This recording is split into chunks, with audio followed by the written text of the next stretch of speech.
my name is Bernadette. I am a student here at Trace University, and today we will be describing the physical roles of the hormones and structures involved in their detection, release, and targeting use of the hypothalamus pituitary gland, adrenal gland pathway.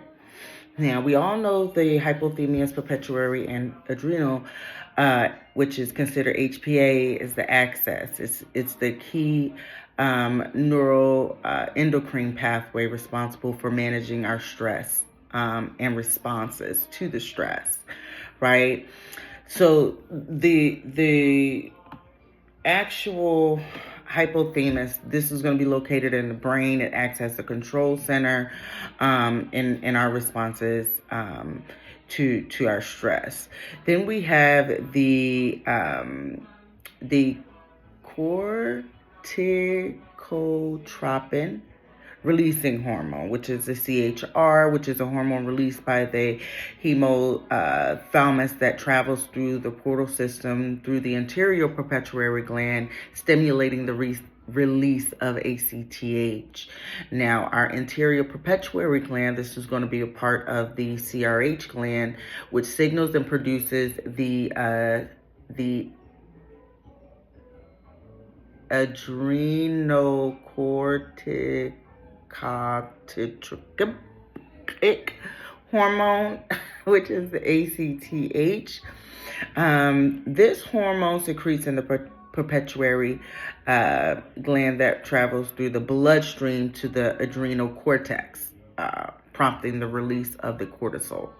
Now, keep in mind the adrenal gland, which is going to be located at the top of the kidneys. This is adrenal cortex in the targets tissue for the ACTH, which produces the cortisol when it is stimulated. Now, the cortisol, which is primarily, not sure how to pronounce this, glucocorticoid hormone, which is released by our adrenal cortex, plays a major role in the body's response in stressful situations, and mobilizing our storage of energy, regulating the blood pressure, and making sure the immune system is functioning. Now, when we talk about the psychological roles and feedbacks, the stress response, when a stressor is encountered, the hypothalamus releases the CRH, which initiates the cascade of for the cortisol secretion from the adrenal gland itself.